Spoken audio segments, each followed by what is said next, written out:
And the winner is to be determined. Since 1927, the Academy of Motion Picture Arts and Sciences has made its pick for Best Picture of the Year at the Academy Awards, better known as the Oscars. There have been nearly 100 films bestowed with the honor. Now, the Great Pop Culture Debate wants to decide the Best Picture winner of all time, and you had a say. I'm your host, Eric Resniak, because Billy Crystal wasn't going to say yes to this chicken shit gig. Joining me is my panel of self-appointed experts. Please welcome back Carissa Kloss. We like her. We really like her. I wanted more than anything to have your respect. The first time I didn't feel it, but this time I feel it, and I can't deny the fact that you like me. Very good. Standing ovation. Next, we invited Kevin Dillon to be a member of the panel, but he declined and instead sent Sasheen Littlefeather of the Apache tribe in his place. Hello, Sasheen. Hello, I am all for category fraud and allowing a man to win Best Actor, even though he is a supporting performance, and I accept this Oscar on his behalf. Thank you. And finally, we are joined by our podcast producer, Mike Rappin, who has threatened to dress up as Snow White and get Rob Lowe on the mic to sing Proud Mary. Where is my wig? I plan on ruining this Oscars tonight. Well, I better see some deep shoulder action, Mike, or else I'm not having it.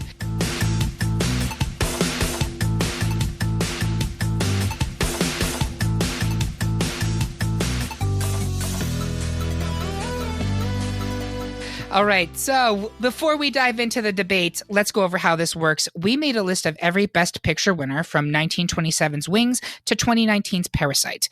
We had more than 160 people take the survey to pick their favorites, and the top 32 vote-getters were ranked by popularity, added to a bracket, and our panelists made their decisions.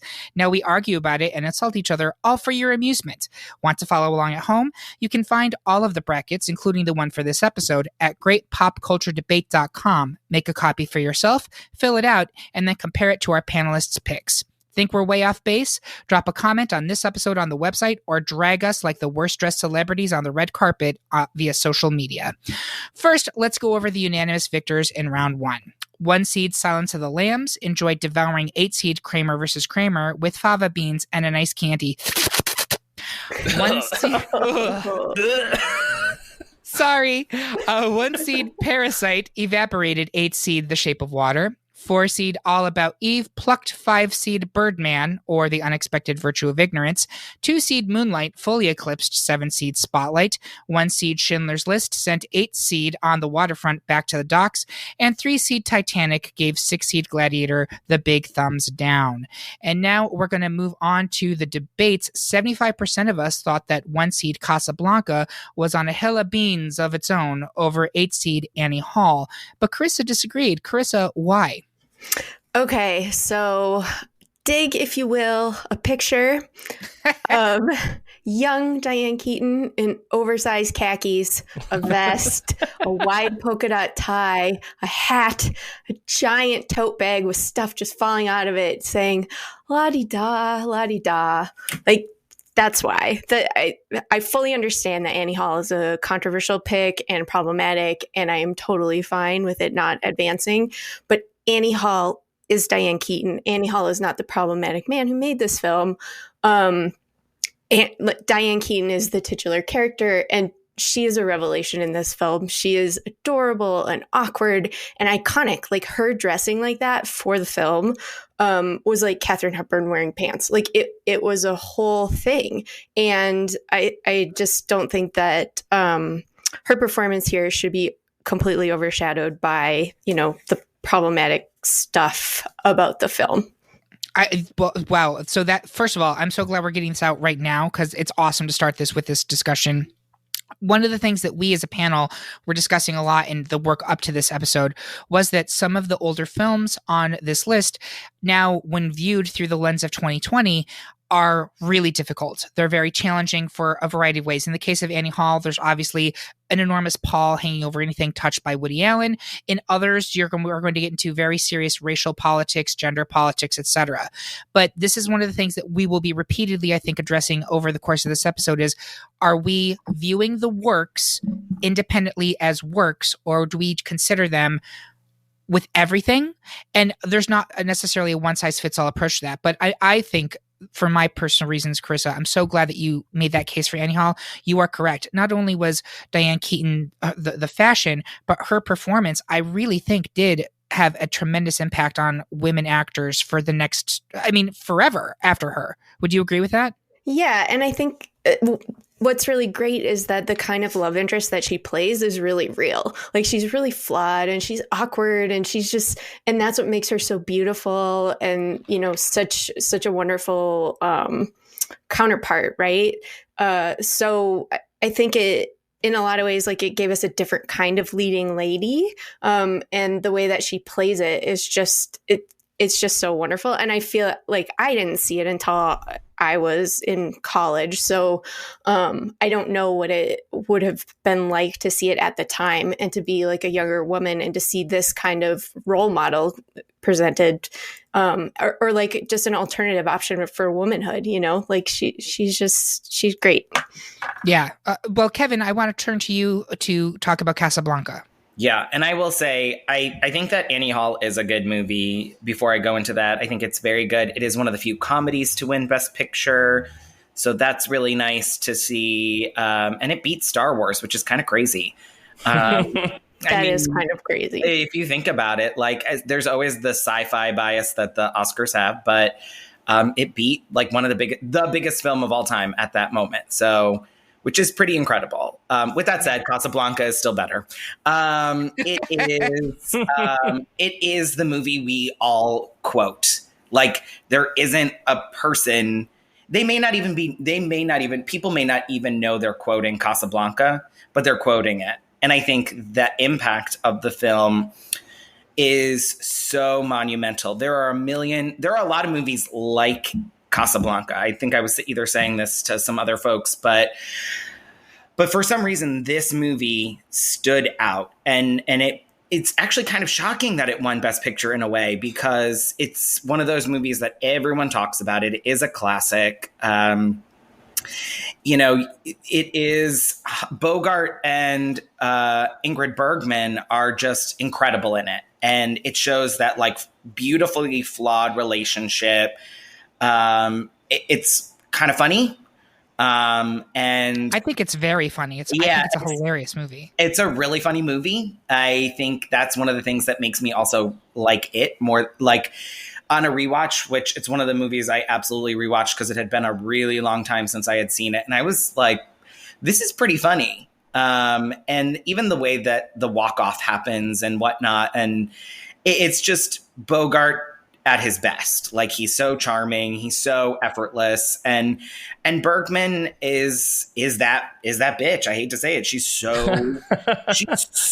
good in this, and she's in it a lot less than I remembered, to be honest. Like, she's almost a supporting performance, but like, she just is so captivating, and it's just a really beautiful movie. Okay. It's iconic. So with that said, Chris, are you going to stay with Annie Hall? I am. And Mike, are you going to stick with Casablanca? Oh, yeah.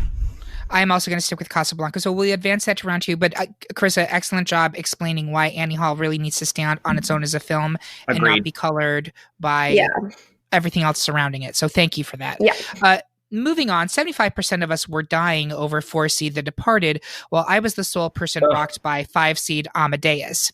I will explain why I thought Mozart was doing the most, while Mike will commune with The Departed. So I'm going to get this out right now. When I was looking at this list, and everybody comes at it differently, there were kind of a three-legged stool approach that I was taking to my picks.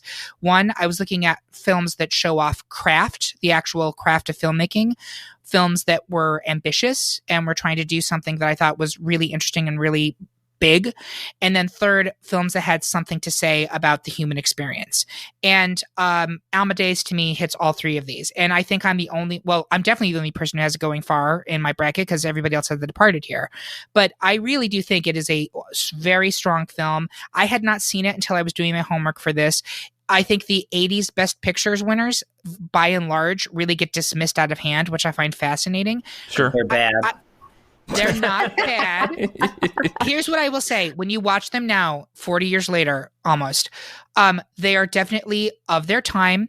It's kind of like when I'm watching this, I'm like, this is the Andrew Lloyd Webber approach to biopic, right? It is grandiose. There's like literally no subtlety. There's these amazing opera set pieces, which I actually think are to the film's credit. The opera scenes are amazing in this film. Like I was completely blown away by what was happening on my screen, and I wanted to go. Like the Don Giovanni scene is incredible, and I just think it's really well acted. I like the costuming. The sets are gorgeous, and when I'm looking at a historical biopic, I don't know how you do better for Mozart than you do with this film. I genuinely don't. I think it is really pretty peerless in that. So with that said, I understand it's not going to succeed. I'm comfortable with it. I need to say my piece. Mike, I'm going to turn to you. Yeah, The Departed is, for me, like a movie where Scorsese is at his best. Like, he's doing crime, he's doing twists, he's doing police work, he's doing, like, the New York, New Jersey thing that I think has made a lot of his movies really great. I mean, it's got a noir feel. It's Leo DiCaprio, I think, in his best work in a lot of ways. Like, I think it's a surprise. I think a lot of people were surprised that he wasn't nominated or he didn't win, best actor for this movie, because he plays an insane person who is just trying to do the right thing and that he's trying to get revenge, which is essentially how Scorsese equates like doing the right thing, is that someone gets their revenge. But the thing about this movie is it's got an all-star cast and it is so well acted from beginning to end. I think every single performance in this is so in your face, exaggerated, but it's also like a perfect depiction of what everyone thinks about when they think of a crime movie. I love it from beginning to end. Can't believe that you have like Mark Wahlberg next to Leo, next to Alec Baldwin, and who else is all in this movie? I mean, it's all over the place with just, Matt Damon, Mark Wahlberg are in the same movie, which I thought could never happen. I think that was the thing that surprised me the most. They're not the same person? Because for the longest time, I was just like, they'll never be in the same movie because they look alike, and they didn't even play brothers or anything. I mean, Martin Sheen is fantastic. We've got Jack Nicholson, who is this mob boss, which I would have never pictured him as a mob boss. Like, I picture him as a bad guy, but not as a mob boss. And it all works because every single actor is, to me, in this movie, like at their best, playing these exaggerated, like New York, New Jersey type characters that are just involved in crime, and you can never tell who's the good guy or the bad guy. And that ambiguity leads to an ending that is satisfying, but also kind of leaves you feeling depressed, which is what I think makes this movie work really, really well. And it's kind of the thing that you wouldn't expect out of a movie made in the 2000s. It's probably something you would expect to see in like the 50s or the 60s, doing like a noir style film where things are ambiguous in the end, where like a Chinatown kind of ending. And so I really, really love this movie, and I think it's probably one of the best like crime noir movies you can ever see. And the fact that it's a remake of Internal Affairs is bizarre to me. I don't know if you guys ever saw the Hong Kong film, but because I didn't, but I know that it's a remake. But Scorsese does a fantastic job adapting it to like an American audience and making it super work. So that's my take on it, at least. And it, Awesome. it shreds Boston. It shreds Boston in the best way possible. Oh, that's what it is. Boston. Sorry, I said New York, New Jersey. No, Boston, I knew what you meant, but it does have the like New York, New Jersey crime vibes, but it shreds Boston. Like it does to Boston what it deserves to have done to it. And Kevin's saying that, and 3/4 of this panel either has lived, previously lived in Boston. So we can say that, you guys. So, Kevin, you're still staying with The Departed? Oh, yes. It's a great win. And Carissa? Yes. Okay, so with that, we will advance The Departed to round 2. Next, I was again the lone standout who preferred 6 seed Gone with the Wind to 3 seed West Side Story. I will explain why. As God is my witness, I will never go hungry again. And Kevin will explain why when you're a jet all the way. So, Kevin, why don't you go first? Okay. I think for me, I actually just watched West Side Story right before we recorded. And I had seen it many times. I actually think it's one of the best musicals ever made. I think it is incredible. The choreography is some of the best I've ever seen. Jerome Robbins' work it's studied. It's taught. It is shown across in like numerous dance programs across the country. And I'm sure folks study this film to be practiced. And, the songs in it aren't, I think it's one of those things where I said it was the best musical of all time, but it's mostly known for its dancing because the songs are good. They're not the best. There's some really memorable ones like I Feel Pretty. And like people talk about that, but like it is obviously that Tonight. I mean, yeah, Tonight's amazing. Tonight is amazing, and it is one of those like really beautiful tragic love stories. It's Romeo and Juliet. It's all of that. It is so well done, and it. I'll even just say this: I think that opening crane shot over New York is absolutely one of the best opening shots to a film. You get the lay of the land of where you are and what you're going into as you're delving into this story. And it starts big and it becomes so personal.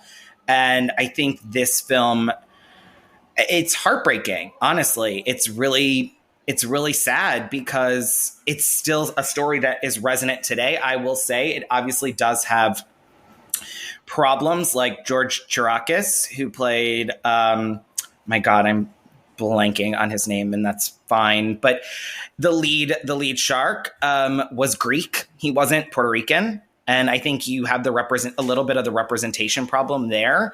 They're remaking West Side Story, or it was supposed to come out this year with Hispanic and Latinx cast, and that's great.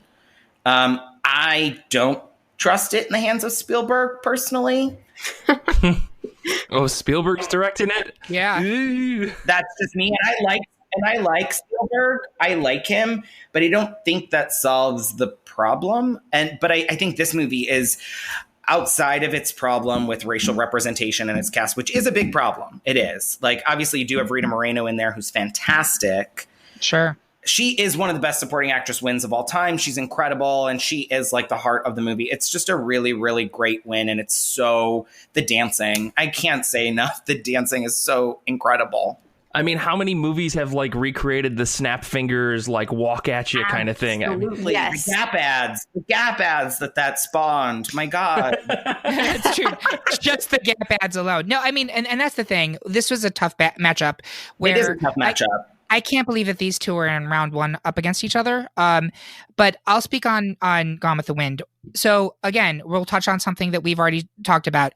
This movie, from 2020 perspective, is problematic as fuck. And I'm not going to sit here and say, woo, go this kind of antebellum bullshit patriotism. Not at all. But if we're going back to those three things that I was looking at, which are film craft, ambition, and saying something about the human condition, I don't know how Gone with the Wind cannot be a part of the discussion.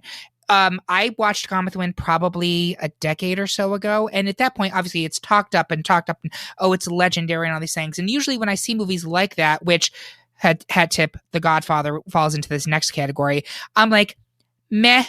Not Gone with the Wind.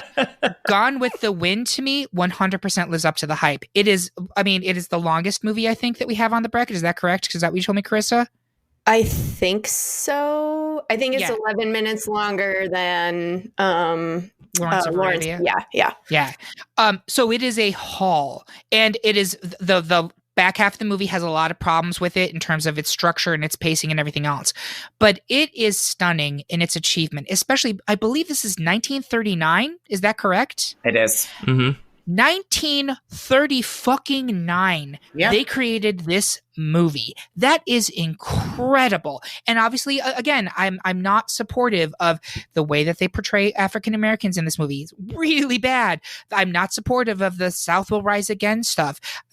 Scarlett O'Hara is a really it's hard to root for her in a lot of ways. But at the same time, from a film craft perspective, it is a staggering work, especially given that it is just shy of 100 years old at this point. And for that reason, I couldn't not talk about it, because it is like, that movie does not look like it's almost 100 years old. That movie, right. I mean, it looks old, it looks dated, but it is still an incredible, when you also think how long that the film industry had existed at the time when it was made, the fact that it looks as good as it does is really a miracle.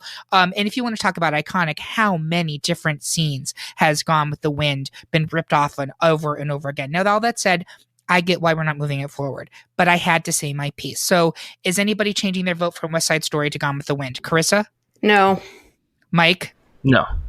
I'm at peace with this. Okay, so we're moving along West Side Story.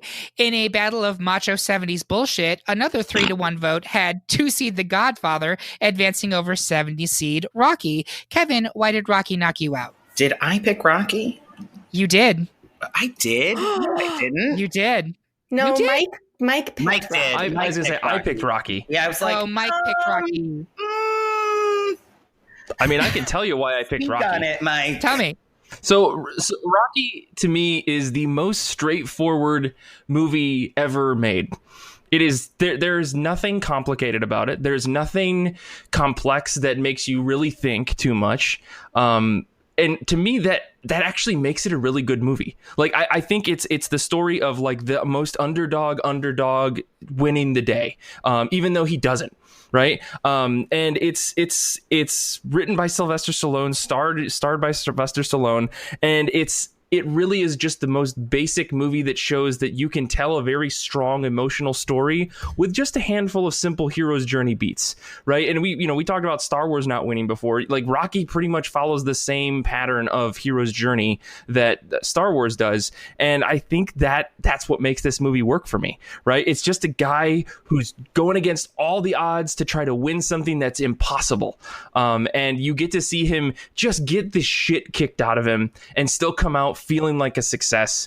I don't know. I love it for that reason. It's such an inspiring film. I mean, and especially if you go and you watch maybe Rocky 2 and then you watch like Creed, right? Creed follows the exact same story as Rocky, but it's still a solid movie. And I don't want to talk anymore about Creed because that movie's fucking fantastic, but I think you wouldn't have Creed without Rocky, and Rocky is stupendous for that same reason, right? It's just a simple story about a guy who's just trying really hard. And that, again, that's what makes it work. And I think for the time in the 70s, probably going up against a bunch of other movies that, we're talking about Gone with the Wind coming out in 1939, and we look at all the other movies that came out, like All About Eve, or if we're talking about Lawrence of Arabia, things like that, where there's just these grand, huge things. I think what's interesting about the 70s is you see some movies really try to slim down like what the content of the film is to try to just get to a simple story, and Rocky does that immaculately. And that's why I think it wins over Godfather, which is a fantastic film. I will not argue with that, but I think that it is overly complex for what it's trying to show, and I realize it's trying to be slow and talk about the mafia and they massacred my boy, all that kind of stuff. Or you get what's his name with the big gauze in his mouth, so he looks like a walrus. Don Leon. Yeah, and so like I don't know, if I had to go head to head, I have to pick Rocky every time because I think it's the more entertaining film, where Godfather is great, has fantastic moments. It is an achievement of a movie, but I don't think it's as like solid of a film from beginning to end like Rocky is. So, Chris, I'm going to throw it to you in a second of this, but I will say this to Mike. When first I was like, someone picked Rocky over Godfather, and sorry, Kevin, I apologize to everyone listening to the podcast. I was putting together the script when I was very tired. You're fine. When I was like, not Rocky over Godfather, really? But Mike, you did a wonderful job explaining its merits, which is it is a simple story that doesn't get fussy. It tells a story that's very resonant, and it does it extremely well. Sometimes that's all you need, a simple thing done well. So thank you. That was a really great way of looking at that. I'm going to turn it to Carissa. Pledge your allegiance to The Godfather. So I agree with a lot of what Mike said about Rocky, except that it being better than The Godfather. So I've seen almost all the movies on this bracket. There's a very small few I haven't. Most of the movies I've seen multiple times. Godfather, I don't even know how many times I've seen this. I watch it every year on the 4th of July. It's like the most American thing that we can do, because it is a very American story. True. It's a story of an immigrant family that comes to America and makes their way. Well, I mean, they make their way by like doing really illegal shit. Is that the American dream? I don't. Yes. Well, that's not the. So part of my problem with talking about The Godfather is that I always watch 1 and 2. So 2 gives us more of the backstory, and I don't want to get into that because that's on the other half of the bracket. Yeah. But Godfather 1, so the basic basic story of this one is the transfer of power from the aging patriarch to the next generation, and who's going to be the right person of that next generation, right? And so this movie just bookends itself perfectly. Like it opens with the wedding, right? So you learn so much about the family just from this opening sequence. They've got everyone. This is when you find out that, like, when you ask the Don a favor on his daughter's wedding day, he can't refuse you, right? So this sets up a lot of further conflict in the film. You see a lot of the family dynamics, right? Sonny's banging one of the bridesmaids, and Michael brings Kay, Diane Keaton, again, lovely in these films. This is her first time, like, meeting the family. And this is when he says, like, this is my family, Kay, this isn't me. Meanwhile, look at the end of the film. It's got that beautiful, beautiful cross-cut sequence of the baptism and the revenge sequences, right? Like just eliminating all of the opposition. And so you've got like this Italian family coming together at the same time that, while they have this alibi in the son, all this other stuff is happening to ensure their longevity. And the closing shot of the film is Michael, in the office, like having taken the seat that his father occupies in the beginning. And it just, everything about it is just stunning. So. All right. So here's the thing. And we will get into this in subsequent rounds because I'm pretty sure that The Godfather is advancing. I am not a fan of this movie, but you just did a really great job explaining to me why I'm wrong, Carissa. And that's one of the things so wrong. that I love about you is you are so good at explaining things that I would automatically like reject and just like, white bread, pay attention. What were you going to say, Mike? I forgot about the baptism scene. I forgot how powerful that back and forth is in the movie. Yeah, it's so good. That's totally. I know, Eric, you haven't asked it yet, but I got to switch my vote. I think I got to switch my vote to Godfather. All right. I forgot how incredible the last few bits of that movie are. There is a bit in the middle that is just kind of like, what the fuck is happening? And then it actually gets to the end. So like, but I forgot, like, oh man, that last part is like stuck in my mind. I can't believe I didn't think of it. I mean, there's a few films on here that you study in film school, right? Sure, and that sequence is one of the things that you study. I believe it. And I say this as someone who minored in film 20 years ago at a state university. So it's not like I went to film school, but... Didn't know we had a professional in the room. Jeez.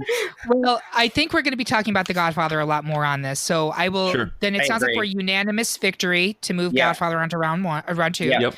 I think the thing with Rocky not moving forward, I didn't pick Rocky because it's not even the best movie that came out that year. Like, it's a good movie, but it's like you're going up against Network, All the President's Men, and Taxi Driver, and you go with Rocky. Sure, okay. Yeah, that is a surprise. Taxi Driver. Yeah, the Taxi Driver didn't win that year. Hindsight in 2020, right? Yeah, don't worry. We eventually got the Joker, so it's all fine. Well, with that, I think I see a horse head in my bed. So we're going to take this opportunity for a quick break, and we will be right back.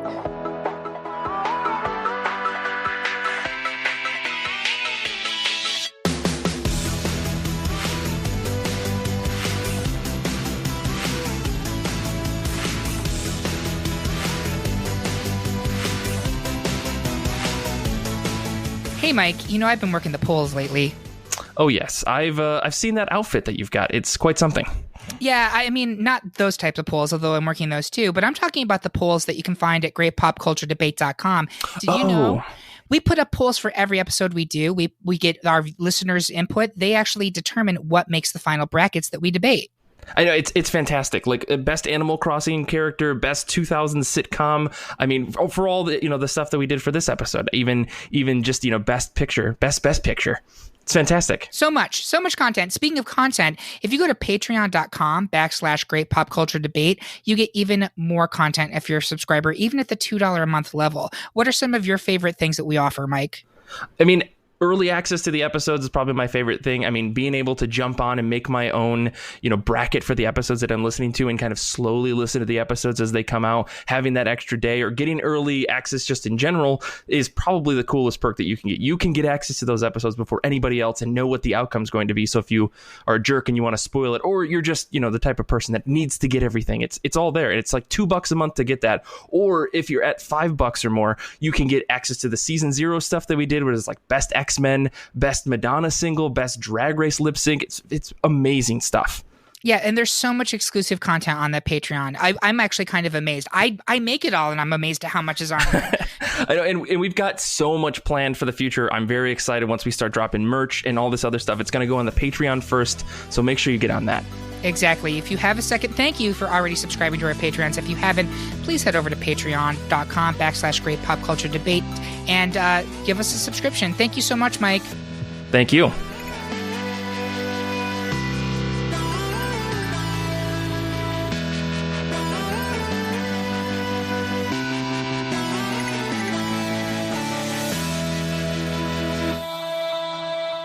And we're back to discuss round 1 of the best picture winner ever. Next up, it's Nazis versus Pedos, and 3/4 of us preferred 4-seed American Beauty to 5-seed The Sound of Music. Kevin, why are you climbing this particular mountain? American Beauty is a bad movie. Sorry, folks. It's just not good. I watched it recently, and I'll talk about Sound of Music first, and then I'll fight with you all on American Beauty. Sure. Sound of Music it's another Robert Wise musical. So Robert Wise, who directed West Side Story. Carissa, just like you watch The Godfather every 4th of July, The Sound of Music was a staple Easter watch for me every year. Aww. Rightfully so. How do you solve a problem like Maria? I mean, Julie Andrews is incredible in the role. Christopher Plummer is a babe. And his Captain Von Trapp is it's incredible. I mean, melting that stoic man's heart is just like everything you want to see. And then, I don't know, I love a good love story. I think Oscars, when they actually pick a love story like this, they do typically sometimes go, this is a little bloated, the movie, for sure. It's not a perfect Best Picture winner by any means, but between these two, my God, I'd rather spend 3.5 hours watching a delightful musical about a nun leaving a convent and falling in love with a man and singing Doe a Deer than watching Kevin Spacey oogle a high school girl. Like, I don't know. We thought American Beauty was edgy in 1999. It's like not even a top 50 movie from that year. It just isn't. It's really bad. It's awkward. And like, there's nothing revelatory about it outside of Annette Bening, who's incredible in it. I will give Annette it Bening that. is incredible in that movie. Annette Bening is incredible in American Beauty. But I think for me, yes, the people still watch Sound of Music and they're like, oh, such a really lovely, delightful film. No one says that about American Beauty anymore. In fact, its record as a film has gone down in years, and people talk about all the other fantastic 1999 films, The Matrix, Fight Club, Talented Mr. Ripley, Being John Malkovich, Election, I could go on and on forever, baby. There are so many other amazing movies. And, Sound of Music is it's special. It's a really special, lovely film. Is it incredible? No. But is it better than American Beauty? Absolutely. All right. Well, Mike, I'm going to ask you to shower some rose petals on American Beauty. So go for it. Yeah. So, Kevin, I think I agree with you that this is by far probably not the best movie of 1999. But that being said, I think it's a perfect encapsulation of where people's minds were in 1999. Uncertainty about homosexuality in the suburbs, and this thing where it seemed like teenagers were kind of really breaking free beyond their parents more so than they had ever before. I the thing that gets me about this movie is how raw and edgy it is. And I don't think that necessarily means that it's good, but it definitely like scratches you in a weird way that makes you feel uncomfortable. And I think that's the strength of the film. Like, it's trying to make you uncomfortable. I mean, Kevin Spacey aside, right? I think we have to kind of, that is definitely on the table. It's the elephant in the room. Like, garbage person, right? We can acknowledge that. But I think that being said, like his performance in the movie is so disturbing. And I think that's what makes it a strong film, because of how like gross it makes you feel on the whole. Like, every piece of the movie is imperfect for that reason. But I think it's all intentional. Like, I don't think they went out at this to be like, yeah, we're going to tell this story about a man who's kind of realizing that he's got a whole fucking problem with his life. No, I think it's definitely like, this is a skeezy guy, and he's having a midlife crisis, which is causing him to do all these different things. It kind of reminds me of that Michael Douglas film where he kind of walks around LA and just kills people. Falling down. Joel Schumacher.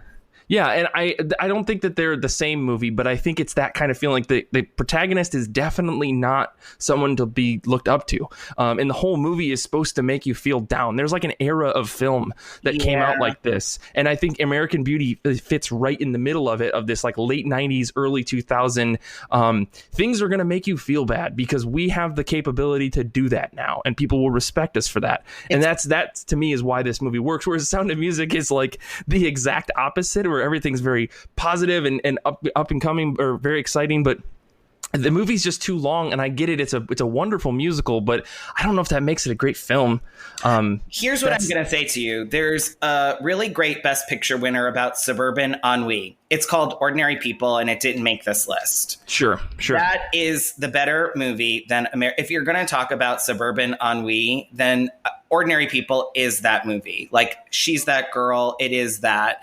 American Beauty doesn't feel, I mean, even in that time, it totally felt edgy, but I don't know that edge lasted more than a year or two. I don't know about that. I will disagree with you on that. And Kevin, I will point out, and that's fine. And I want to make sure we're not going to spend too much time on this, unfortunately. But I will say this, that you are correct that Ordinary People is American Beauty, but done like 20 years before it. But I don't think America was ready for that story yet. I think America was still living in this kind of cocoon of self-imposed ignorance about what was going on. Sure. And they got it in American Beauty. Is it a great film?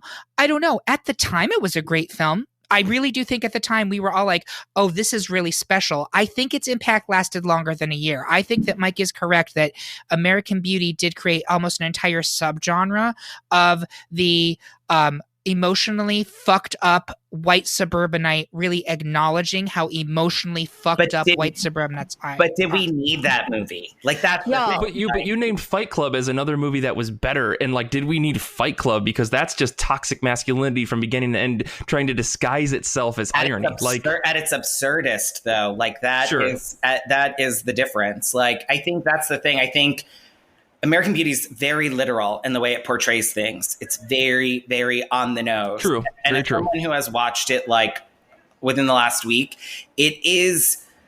We're going to talk about this when we get to Parasite in many ways, but it is a movie that we don't know the history of Parasite. We know where American Beauty lasted, and its legacy isn't a good one. It's just not. It's not a well-liked, not a well-made film.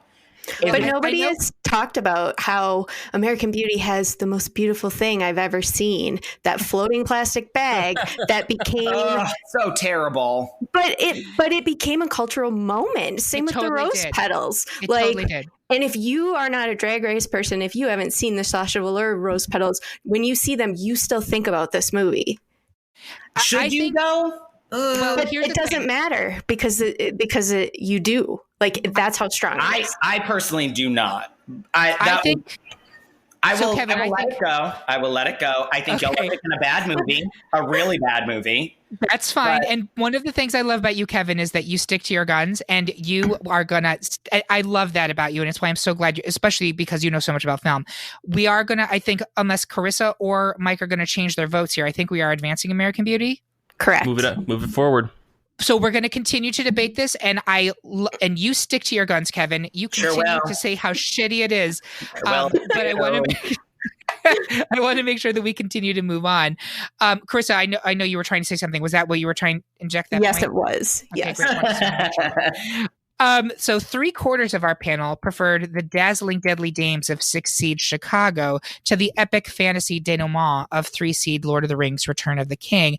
I might be accused of Tolkienism, but Carissa, I'm going to give you a chance of giving Chicago the old razzle dazzle first. Big thumbs down for the Tolkienism. Okay. So Chicago, I think like Kevin mentioned earlier, this is one of the few films that has not just like a female lead, but like almost all of the characters are females. And they're all of their storylines are kind of equally valid. You get, I guess, the Roxy Hart one has a little more, but there's so many interesting female characters here, and it's just like, it's fun. I'm not a huge musical fan. I don't hate them either. I kind of, take it or leave it. But this one I rewatched recently, and I still keep like thinking, I keep waking up with razzle dazzle in my head because it's so catchy and it's so fun and it moves along at such a clip, and the wardrobes are gorgeous, and the dancing is kind of like an homage, but a little bit fresh and well for the time. And it just like every role is great. Even these little side roles, like Queen Latifah is so good in this movie. And so it's just like, it's refreshing to see with a lot of somber dramas and horror films and things that are really focused on the male experience, to see kind of this cynical, upbeat, female-fronted film. Yeah, and here's the thing, folks. I'm not going to fight this one very hard. People who know me know that I fucking love Chicago. It's one of my top films of all time. And true story, when this was coming out, I threw an actual temper tantrum on the Charlottesville downtown mall because I went to buy a ticket and it was sold out. And I literally was stomping my feet and screaming, I want to see it now, now, now. That's Erin, how much I love Chicago. Could you do a live reenactment of that for us sometime? Please. I can. Can we you post support it us for at the the- Patreon? Yeah. Yeah, $25 a month support. You'll get a video of this recreation. Exactly. Someone will have to be the stand-in for my lesbian roommate at the time, looking at me with just utter disapproval. But Shouldn't be hard to find. nope, we can do that. Here's the thing. I put forward Lord of the Rings here because, again, I have the three things I'm looking at, which is ambition Size. and size matters. Listen, and craft. And Lord of the Rings says absolutely nothing about the human condition. I mean, I guess you could argue that it does, but I think it is really an achievement. And I do think that this one won not for this movie, but for the series as a whole. Yeah. And I think when we're talking about fantasy series, number one, they tend to not be recognized by the Oscars. So I thought it refreshing that this was on our top 32. I think that of the three, it's probably the weakest. Two Towers, I would say, is the weakest for me. Oh, see, I love Two Towers. It's my favorite. I don't want to do this right now. This is a different podcast. That's fine. But I do think the scope and the level of execution that Jackson brought to these movies has to be recognized. Yeah. And so that is why I gave it my pick here. I have no qualms with advancing Chicago. I love Chicago. But I did want to speak on it. And I do think we need to do a separate podcast about fantasy epics, etc. Oh, yeah. I do think there's so much meat in the Lord of the Rings movies. It's why I was so disappointed by the Hobbit trilogy. Different podcast. But we're going to advance Chicago because I'm assuming I did not convince anyone to change their votes. No. No. Next, that's fine. Next, we were evenly split between 6-seed The Apartment and 3-seed The Godfather Part 2. Carissa, why are you still married to the mob? So my main argument that I'm always having with myself is which Godfather is better, 1 or 2? Because 2, you really get the backstory and the meat of the immigrant experience, and we get Robert De Niro as young Marlon Brando, and so you get the Vito Corleone story. You understand more of how he came to his role in New York, but Godfather 2 is really a story of where 1 was about the transfer of power, 2 is about revenge and vengeance. And it's just really satisfying. Like it's really hard in the beginning, but then like once Vito comes to power and like he overthrows the bully of the neighborhood and it starts actually supporting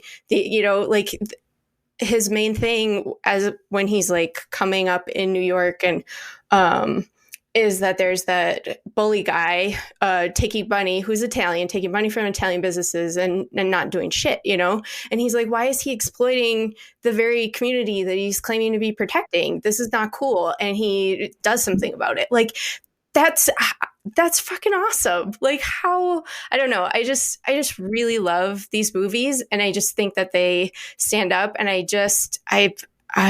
it's a saga and it's American, like it tells our story so much. I love how much you love the Godfather movies. I still don't like them, but I love how much you love them. Kevin, why are you shacking up with The Apartment? I think The Apartment is actually, for some, the 60s were a really interesting time in Oscar history. And it was a decade that was really trying to reckon with itself around what type of films they were recognizing. And I think at the time, The Apartment was an incredibly progressive film about toxic masculinity. And this system of like Mad Men, like guys who were unfortunately using women to like be objects of their desire. And that's exactly what Shirley MacLaine represents in this film. If this doesn't move forward or we don't get to talk about this, I do want to say that Shirley MacLaine's performance in The Apartment is one of my favorite female performances of all time. I think she is so sweet, so funny, so incredible. She is like the heart and soul of this film. And I get not liking it because the other lens is like, these guys are all awful human beings. They're all really bad. And it's, in a way, is something that you may not want to laugh at today. It's a movie, though, that I've watched for a really long time. And it represents... So you have Jack Lemmon, who works as kind of like a mid-ish level guy at a company, and he's just really trying to make a name of himself with them. And he's a little schlubby in the beginning. Like, he's that guy who you're like, he's never going to advance. Like, that's just never going to be him. And the only way he can potentially do this is by giving his apartment out to his boss to have an affair with Shirley MacLaine's character. So he compromises himself and perpetuates this cycle of problematic activity with male executives in business. And like, there's a lot of problems, but I think what Billy Wilder does in this movie is so smart and so ahead of its time in many ways, or I guess maybe more progressive than it would have been at that time, shows the problematic nature. It's kind of the way I view Scorsese movies today. A lot of people are like, oh, I don't like The Wolf of Wall Street because it lets these guys off. And when in fact, that's not what it does. Both films really are critical of these types of experiences. And I think The Apartment's also incredibly funny. It's also one of those rare... For me, it's very funny. It's one of those rare comedies to win Best Picture. And I think we are moving forward a lot of very heavy films. And this is one of those special films that has a strong female lead, is funny, and is critical in many ways of toxic masculinity.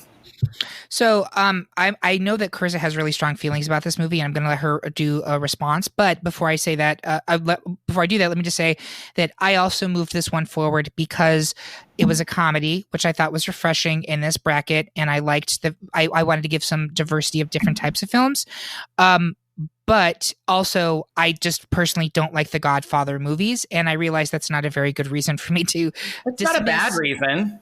It's not a valid reason for me to dismiss. Again, if I'm looking at craft, ambition, and saying something, I feel like I would be ignoring my own rubric by throwing that out the window because I don't like the Godfather movies, which we'll get to more in round two. But I do want to Can I add one thing to that, though? I think sometimes we neglect the smaller films that have won Best Picture in like scope and what their impact can be. So like, let's not like, just because something's bigger doesn't mean it's always better. Agree. Sure. And I think we will get to that in very short order with some of our films in round 2. But I do want to give Carissa an opportunity to respond because I know you have very strong feelings about The Apartment. Yeah, I've been biting my tongue because this movie I watched in this past week, having not seen it, and it was one of the ones on the bracket I wanted to see. It is my most hated film on this entire bracket, and I think Birdman sucks. So, it's a comedy where it's not funny. Every character in this just acts to like uphold the patriarchy and the status quo and the system of oppression that's holding them down. And like, oh, Jack Lemmon grows a spine, but it's like way too little, way too late. They hand Shirley MacLaine back and forth, like she has no agency, and it's just like it's a romantic comedy through gaslighting and emotional manipulation. I think it's trash. Sounds like my dating life. I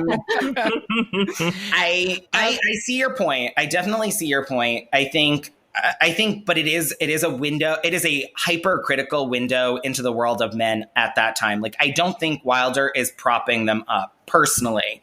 I don't think it's critical enough, though. I really don't. I did not get that vibe. It's also 1960. So like, if we're going to like not give something, like if we're going to give a Woody Allen movie a pass, or like American Beauty, which was like 1999, it was 1960. And like, that's what the system was like back then. Not a good thing.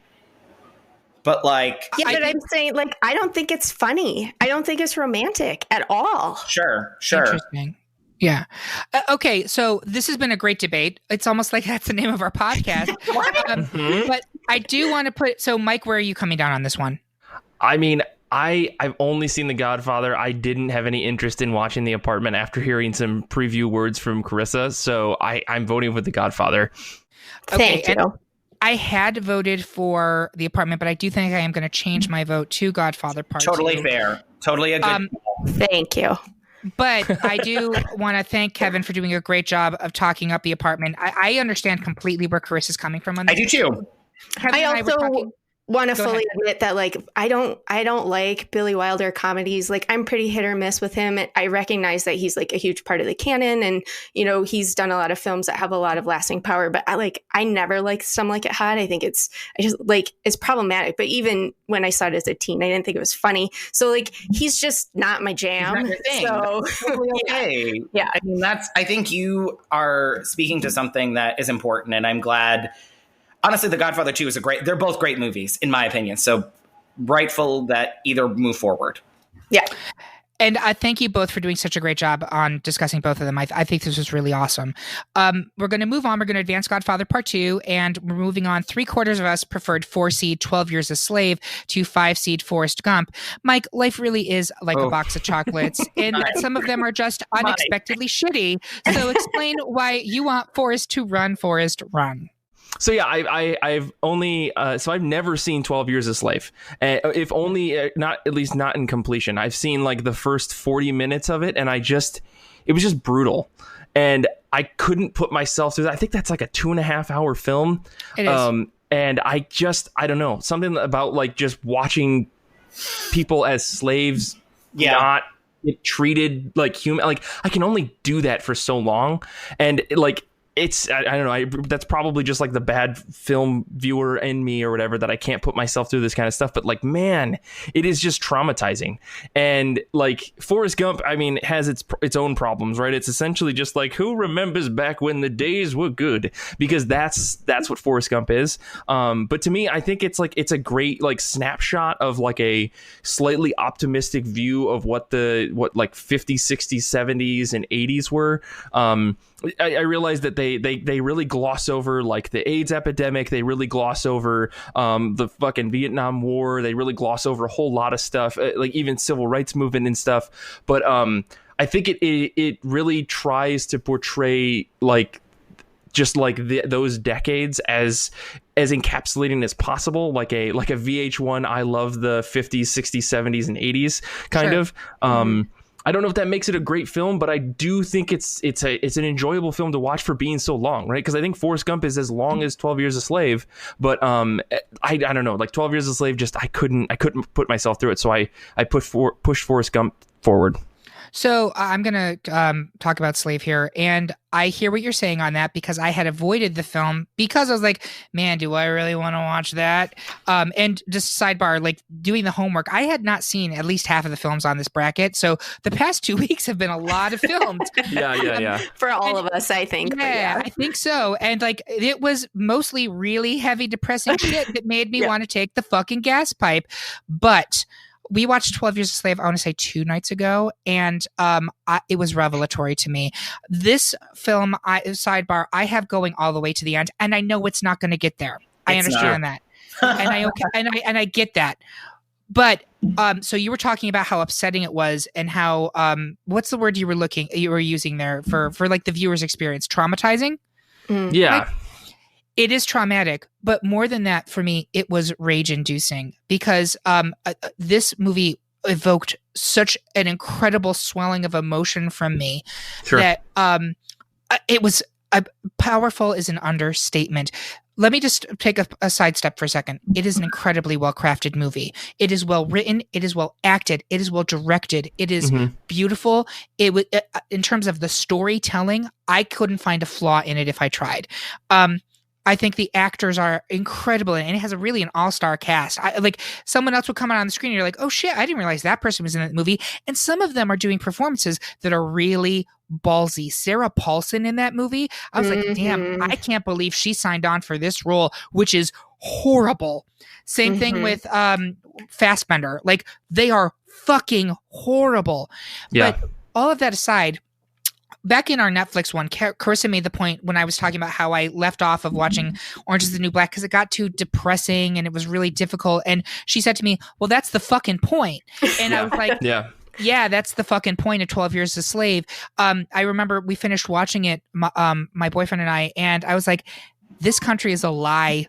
Everything that we are taught about this country is a lie. And one of the things that I keep coming to, and I know I'm going to lose this match, and I'll win this matchup, but I'll lose it in later ones, so I want to say it now, is in 2020, which is when we're recording this, I keep finding myself having these questions like, where is the empathy of these people, like who are doing the things that they're doing? And in watching 12 Years a Slave, it was a penny drop moment. It was like, oh, they never had it.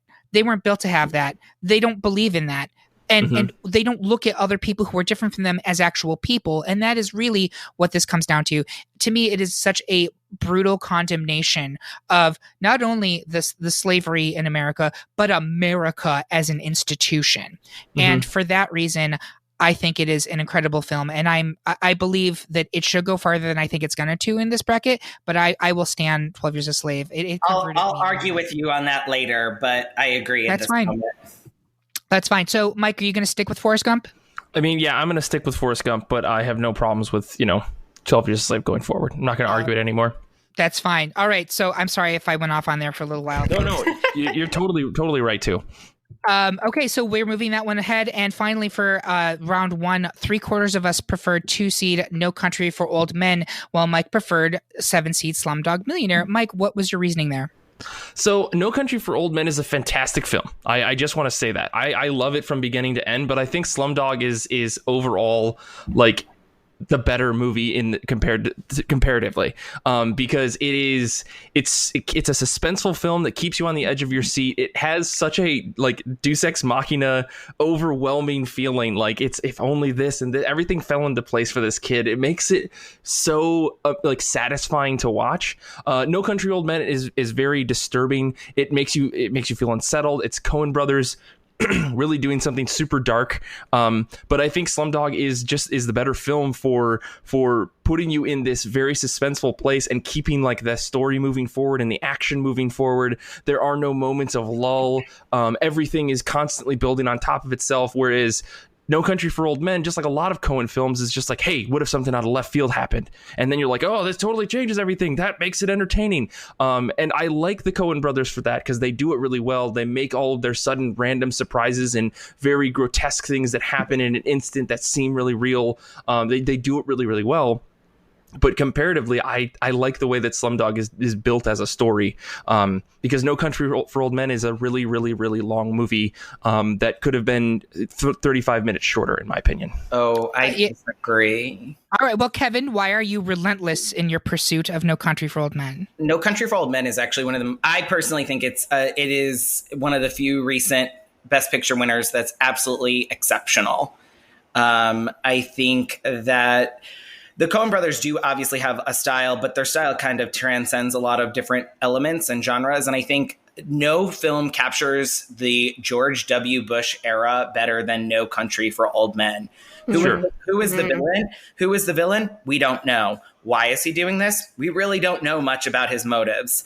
And like, honestly, it is the most 2000s movie to capture like where we are. We're all kind of figuring shit out as we go, and we're trying to like doing what Josh Brolin does. We're trying to grasp for the money that we can get when we can get it. We're trying to win. We're trying to beat either other people out at a prize or a game. And there are people that don't have rules. The Anton Chigurh character, Javier Bardem, who is violently hunting, and it's just it's so scary. It is a legit that hotel sequence where he's on the other side and you're just like, what is going to happen? What is going to happen? And then eventually, and I'm going to spoil it because it's a 13-year-old movie now, that sequence where all of a sudden Josh Brolin's character is dead, and that like flip is like utterly brilliant. It's kind of like what The Departed does in a lot of way too, where you're like, wait, I did not expect that. You don't see it.